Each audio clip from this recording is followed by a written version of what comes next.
ये अमेज़न में घूमने वाले दुनिया के सबसे बड़े सांप हैं। ये बकरी, हिरन और यहां तक कि मगरमच्छ को भी निगल लेते हैं। तो क्या हो अगर एक एनाकोंडा आपको निगलने की कोशिश करे? क्या एक एनाकोंडा वाकई एक इंसान को निगल सकता है? आप इस सांप के शरीर में कितनी देर तक सरक रहे होंगे? और क्या पहले कभी ऐसा हुआ है?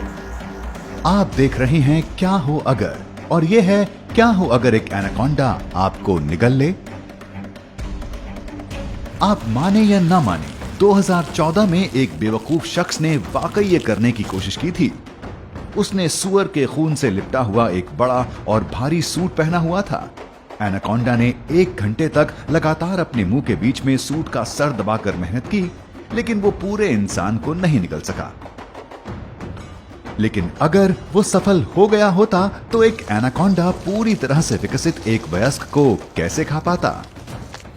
तो आप अमेज़न के जंगलों में घूम रहे हैं और एक बड़े एनाकोंडा से ठोकर खाकर गिर जाते हैं। ग्रीन एनाकोंडा 9 मीटर तक लंबा और 225 किलोग्राम तक भारी हो सकते हैं। आप सोचेंगे कि आप ऐसे एनाकोंडा के लिए एक शानदार खाना होंगे, जिनकी एक छोटी खुराक भी 18 किलोग्राम की होगी। अगर उन्हें आपको निगलना हो तो वो हफ्तों तक के लिए आराम से आपको खाकर रह सकते हैं।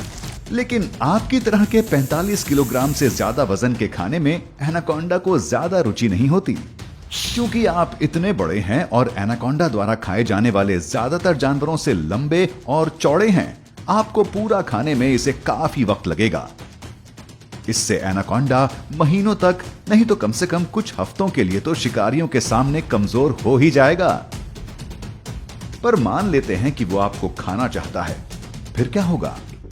खैर, इससे पहले कि एनाकोंडा आपको खाए, ये आपको मार देगा। एक एनाकोंडा किसी कंस्ट्रिक्टर सांप जैसा होता है और अपने शिकार के शरीर के चारों ओर लिपटकर ये उन्हें 90,000 पाउंड से ज्यादा के दबाव से मार देता है। ये आपको तुरंत खत्म कर देगा। पर हमारा शो तो ऐसे नहीं चलता। तो मान लेते हैं आप अभी जिंदा हैं और पूरी प्रक्रिया देखने के लिए बचे हुए हैं। ये एनाकोंडा इसके बाद अपने जबड़ों को फैलाकर आपको पूरा का पूरा निगल लेगा। आपको खुद के चबाए जाने की चिंता करने की जरूरत नहीं है, क्योंकि ये अपने नुकीले दांतों से केवल अपने शिकार को पकड़ ही सकता है। और अच्छी बात यह है कि एनाकोंडा में सांपों की तरह जहर नहीं होता, तो आप पैरालाइज नहीं होंगे। लेकिन हाँ, आपको एनाकोंडा के मुंह में ढेर सारा थूक जरूर मिलेगा। ये आपको गीला करने के लिए है, ताकि एनाकोंडा आसानी से आपको निगल सके। तो अब आप इस बड़े सांप की खाने की नली में हैं, जहां ये आपको अपने शरीर में अंदर धकेल रहा होगा। जैसा कि दूसरे कई जानवरों में होता है, खाने की नली की मांसपेशियां आपको इसके शरीर के अंदर की ओर धक्का दे रही होंगी। एनाकोंडा में अपनी पसलियों को हिलाने और मोड़ने की क्षमता होती है, जिससे ये आपको निचोड़ता हुआ पेट तक ले जा सकता है। तो अब आप एनाकोंडा के पेट में हैं। चिंता ना करें, हमने अभी आपको जिंदा रखा हुआ है, बस यूं ही। एनाकोंडा के पेट में तेज एसिड और एंजाइम्स बनते हैं, जो आपकी त्वचा को गला देंगे और थोड़ी देर बाद आपकी हड्डियों को भी। आखिर ये एसिड कितनी तेजी से काम करते हैं? एक एनाकोंडा ने एक बार एक घड़ियाल की त्वचा को केवल 3 दिनों में गला दिया था।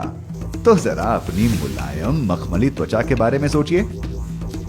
जब आप इसकी छोटी आंतों में जाएंगे तो आपका शरीर और ज्यादा टूट चुका होगा।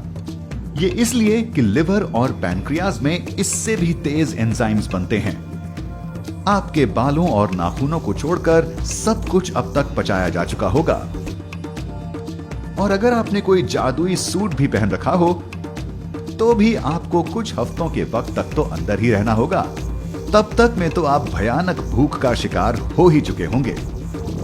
हालांकि ऐसा कुछ होने की संभावना बेहद कम है, पर आपको एनाकोंडा से पंगा नहीं लेना चाहिए। आखिर आप इतने बड़े हैं कि वो आपको खाना तो बिल्कुल नहीं चाहते, लेकिन वो खुद के बचाव की कोशिश जरूर करते हैं। वैसे भी अगर आप इनसे पंगा लेते हैं तो आप लगभग तुरंत ही मर सकते हैं। एक और चीज जिससे आपको सावधान रहना चाहिए, वो है व्हेल। और आप उनके पेट के अंदर जाना तो बिल्कुल भी नहीं चाहेंगे। ऐसा क्यों? इसका जवाब देंगे क्या हो अगर के किसी और वीडियो में।